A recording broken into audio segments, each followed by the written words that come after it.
And I think we're good. I think we're live. Okay, we're back. All right. Welcome back. I'm excited today. We're going to be talking a little bit about cholesterol and heart health. So, this is going to be an exciting one. I think we're going to focus more on the cholesterol aspect of things. We'll talk a little bit about sodium and stuff like that too. But um, yeah, we're going to just jump into it. So, with that in mind, let's talk about cholesterol for a second. Cholesterol's pretty amazing, right? So we absolutely it is essential for healthy functioning of our nervous system, believe it or not. Cholesterol is really important for creating our cell membranes, and it's really important for maintain or giving it some sort of rigidity so that the cells themselves don't fall apart. What you may or may not know is that cholesterol is really, really important for neurological function. It makes up about half of the brain, the weight of the brain, which is pretty incredible. And about 25% of the total cholesterol in the body is found in the brain. What it also is, and I've talked about this before, we're talking about adrenals, is cholesterol. It is a precursor to many of the hormones and all the steroid hormones that we create in our body, and we also need it to synthesize vitamin D. So if we're not getting adequate amounts of cholesterol or do not have adequate amounts of cholesterol, because even if you consume it, this is an important point. Maybe 10% of the cholesterol inside of us is actually from diet or dietary sources. Um, coming from food. Our body primarily creates the cholesterol we need, and that's kind of more important in far as like where it goes. Now, what I think is like sometimes, even though it gets so much attention when you get a lipid panel or something like that at a doctor's office, I think it's often very confusing. You'll hear something called dyslipidemia, which is just you have a lipid panel that is out of whack. It's not normal, and it could be due to a variety of different reasons, right? So like some of the big ones, blood sugar, poor blood sugar control, that's going to be a big one because remember, if cholesterol is high for some reason, it's high for a reason, right? It's not just going to be high just to be high. It's a response to something. So something's going on that will cause it to rise, and that's kind of an important kind of thing to keep in mind here when we're talking about cholesterol. Other things that could throw your lipid panel out of whack, a lack of exercise can absolutely do it. So sedentary life, I'm gonna be going outside, walking around, doing what I got to do um, after this today. So lack of exercise can absolutely throw your lipid panel out of whack. Tobacco, we know can. Poor nutrition can. Not just necessarily high cholesterol foods, but just poor nutrition in general. Medications can absolutely do it. We're going to cover that a bit when it comes to uh, statins. So we'll get to that kind of as we go along here. Now, with that, there's a lot of things that can mess up. So when we're talking about as how does this pertain to heart health, right? So the way this pertains to heart health, but especially when we're talking about um, lipids, is normally it will be done in the context of plaquing, right? Plaquing of the arteries. But what's often misunderstood or not maybe elaborated on as effectively as it should be is the role of antioxidants and oxidation in the body, right? So with atherosclerosis, we have to understand that it is largely an inflammatory process, right? It is a response. It is oxidation, and then the body responds. And in the process of this, LDL particles, a portion of cholesterol, LDL particles, end up being oxidized by free radicals, and then ultimately this can lead to damaging of the arterial walls, and then plaques build. So, does this mean that LDLs are outright bad? Not necessarily.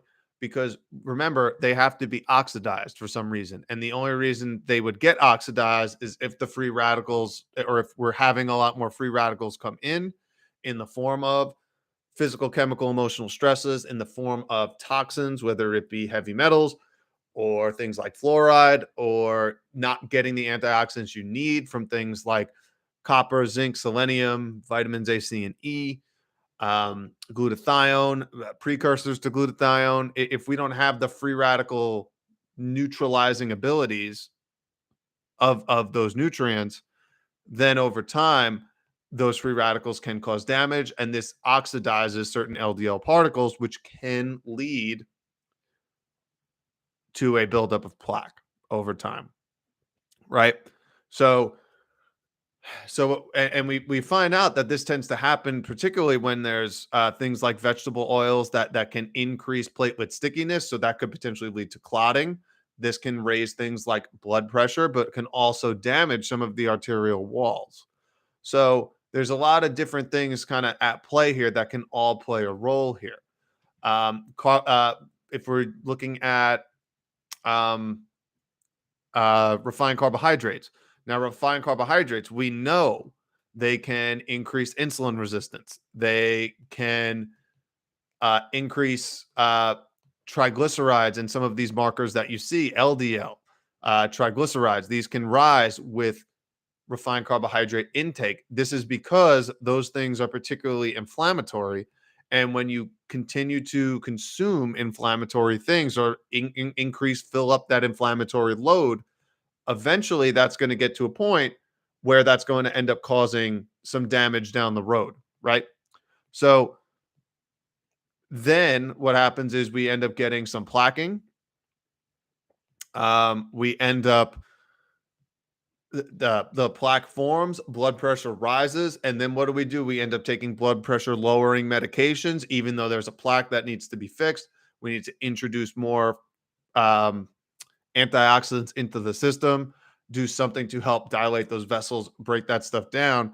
But if we're just treating the symptom like it's high blood pressure, for example, then we're missing the bigger picture at the end of the day. And this is where kidney involvement comes into play too, because again, remember, the kidneys are not just necessarily a filter, but they can help control blood pressure too. So kidney function is also going to be impacted here, because the kidneys are responsible for helping manage and maintain our blood pressure. So there's a lot of different things, that can play a role here and can make a difference with some of the stuff, right? So, again, if we look at statins, for example, which you may take to lower blood pressure, we know that these can actually stimulate atherosclerosis and heart failure. Why? Because you're not necessarily treating the cause, which is low antioxidant intake, where you're not being able to break down these foods effectively. And we know, again, uh, 2015, in an expert review of clinical pharmacology, the epidemic of heart failure and atherosclerosis that plagues the modern world may paradoxically be aggravated by the pervasive use of statin drugs. We propose that the current statin treatment guidelines be critically reevaluated. And this is because we're seeing that when we're talking about statin drugs, yes, you might get a better number maybe if you're taking someone's blood pressure, but are you necessarily affecting or appreciating the physiology that those warning signs are, or that they're showing? Because if we're not, and we're just treating a number, we're not necessarily getting to the root cause of what's going on here. Aspirin. So aspirin a day. I mean, I remember I used to hear this like as a kid. Now it's not something I never did, but it's something that seems to be like commonplace, right? But like even in 2013, they found that if you take an aspirin a day, they found that it there was a 10 to 15% drop in coronary heart disease, which led to somewhere between 30 to 46 fewer deaths per 100,000. But the adverse effects of taking that aspirin actually increase gastrointestinal bleeding and hemorrhagic stroke. And you're talking somewhere in the ballpark of 75 to 125 deaths per 100,000. And this is where some of the numbers and statistics in when you look at studies gets kind of crazy, because yeah, you might be able to save 33 to 46 lives, but in the process you're potentially killing 75 to 125. Now, again, you don't necessarily need to be a math major to figure out if the risks outweigh the benefits here. And this is what happens when you take that super reductionistic approach of being, this is the mechanism, this is what's going on, we're just going to treat this one process, and whatever happens on the outside isn't as important. We're just treating this one process this one way.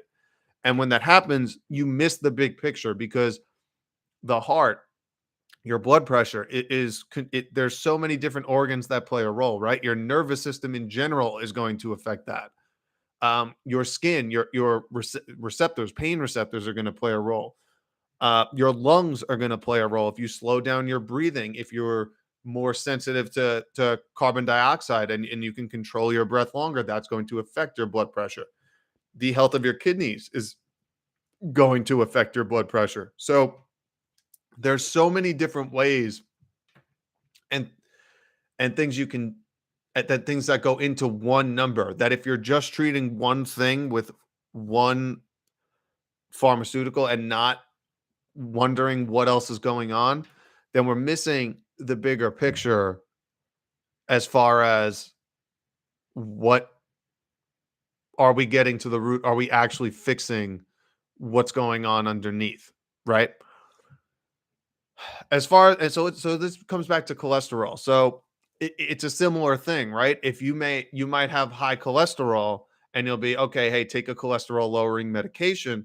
Whereas just lowering the serum cholesterol, just using a medication, does not necessarily fix the underlying problem. And there are studies that show this as far back as 1992. We talked about this in the past. Lowering serum cholesterol concentrations does not reduce mortality and is unlikely to prevent coronary heart disease. Why? Because treating a number, the number is high for a reason. If you're just treating the number and not putting together the other pieces that cholesterol plays a role in, maybe it's high for a reason.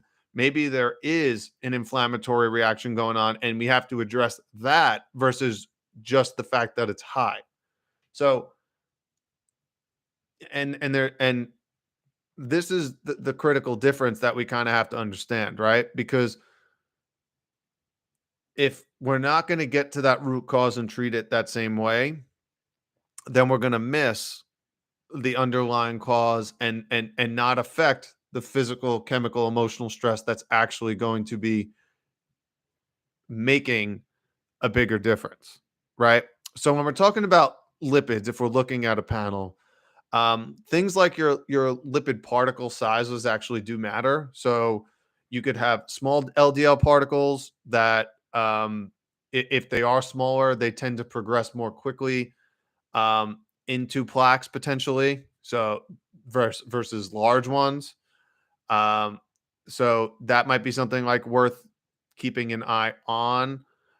You can actually change the LDL particle size by doing things like optimizing your omega-3/6 fatty acid ratio, like getting more polyphenols from a plant-rich nutrition plan, like exercising and doing weight training at least a couple days a week and exercising at least 5 days a week. You can actually change the particle sizes of LDL from small to large, and when they are larger, they're much less likely to potentially be caught up in causing a plaque. So again, another thing to kind of keep in mind. Um, Apolipoprotein B is another usually better marker if you're talking about heart disease in general. It's a true measurement. It's a true direct measurement of the amount of LDL particles. So if there are more of them, there tends to be a better. It's a more associated, a stronger correlation to heart disease. So if you can get an apolipoprotein B number, if you're doing a lab test, that's going to be a better marker for disease risk, right? So What else can you do to help with some of this stuff? So fiber, we know fiber is really good for this. The reason why fiber is good, it can bind to fatty acids and cholesterol and bile, so it prevents absorption, reabsorption, and potentially getting caught up in some of these plaques. So fiber, again, it helps soak things up, right? This is partially why it's particularly important for consistent bowel movements and training that. This is something that I've talked about in the past. Like if we're not having a bowel movement at least once a day, ideally 2 to 3 times, we're, that our gut in many ways is not in shape the way it should be. And one of the ways we can improve that is by slowly increasing fiber because it'll help bind up those excess things that need to be released and excreted in some way. So if we're not doing that on a regular basis, if we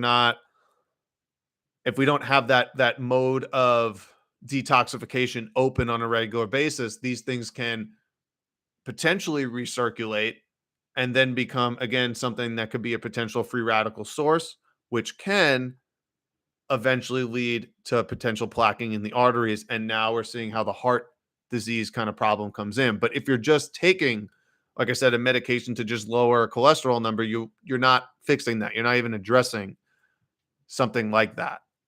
So it's really important to kind of keep that in mind, like especially with statins. So we talked a little bit about them before, but some of the things with statins that you might not know, there's plenty of effects that come along with them. Now, some of the side effects that are common are things like chronic fatigue or exercise-induced fatigue or muscle pains or muscle weakness or memory loss or loss of lean muscle mass, reduced exercise intolerance. Now, like all of these things can potentially just be side effects of taking a drug that's again not fixing the issue, but it's just treating a number so a lab result looks better, and that's not necessarily fixing a problem. Another thing with statins, particularly that are issues, is they cause quite a few nutrient depletions. Things like some fat soluble vitamins like vitamin E, vitamin D, certain minerals like selenium, CoQ10. It throws off our omega-3 6 fatty acid ratio, which we already talked about, is really important for maintaining optimal heart health.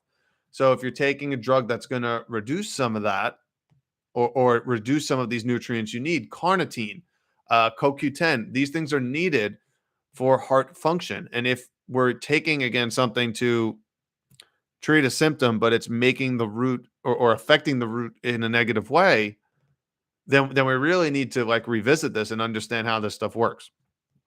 So, and this is why, again, when we're doing studies on statins, like there aren't necessarily benefits when it comes to all cause mortality because it's trading one issue for another. So, what do we do at the end of the muscle weakness? We talked about that too. Statins can potentially cause that. They can uh, we know people who take statins are more likely to develop nerve pain or nerve damage. Those who take it for 2 years or longer are even more likely to do that. So again, we have to kind of understand this. What are the things that we can do? What are the things that are controllable? And exercise is one of the best ones. And we have to be active. We have to move, allow those blood vessels to dilate and contract as needed. Can we shunt and shift out of sympathetic to parasympathetic and back when we need to at the rate we need to? Because if and when we can, then we are able to kind of handle this stuff a bit better. Some herbals and nutrients that are really helpful, again, definitely are going to be the ones that get depleted, like I mentioned before: CoQ10, carnitine, vitamins D and E, selenium, omega-3 fatty acids. Niacin, we know, helps improve fatty acid, or sorry, lipid panel markers, is really good. Red yeast rice is a common one that you might be able to use. Garlic, we know garlic is fantastic for helping with heart health. It helps deactivate in something known as HMG-CoA reductase, which we need, which is part of um, lipid metabolism. So that's really important. We know garlic can also help decrease coronary calcifications. So imagine that, decreasing calcifications from something like garlic. And garlic, something that I love to cook with on a daily basis. So it's great when it comes to that. Green tea, we know is fantastic. Super high antioxidant content can help reduce some of that free radical activity, free radical damage with some of that antioxidant activity. So really, really cool, really, really powerful stuff. All of this is really powerful. And it's also going to be like avoiding some of the things that we know that cause it, that are super inflammatory, like the refined carbohydrates, like the seed oils, hydrogenated oils. Trying to go organic when we can. If we start looking at food and like starting to eat like maybe how our great grandparents did, or great great grandparents perhaps at this point, they would be real rebels today, because all they had was organic and seasonal, and what was around, because that's all that there was. Berries, we know, are fantastic for heart health. The polyphenols increase antioxidant content that can help manage some of that free radical damage.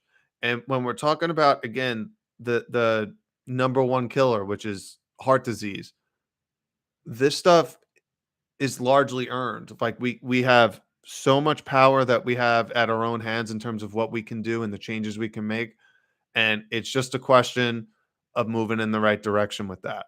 So, you know, take some of this stuff, run with it, use it in the right way. This stuff is really at your fingertips as far as what you can do and how you can really take control of your own health. And a lot of these major killers that we deal with right now are mostly things that are earned, but we have the power to reverse them too. So that's what I got for today. I hope this was good. If you want to get in touch with me, you can find me at my website, which is insideouthealthwellness.com. That's linked somewhere in my bio here, and probably somewhere in the comments here. Feel free to shoot me a DM if you have any questions. You can reach me at my email, drvincentesposito@gmail.com. And if you wanted to dive deeper or looking for more, personalized information, feel free to reach out. I'm still working through my wait list a bit, but if you'd like to work together, I'd be more than happy to, get you in and dive deeper and help guide you on your health journey. Have a lovely day. I will see you next time. Okay. So that's done there.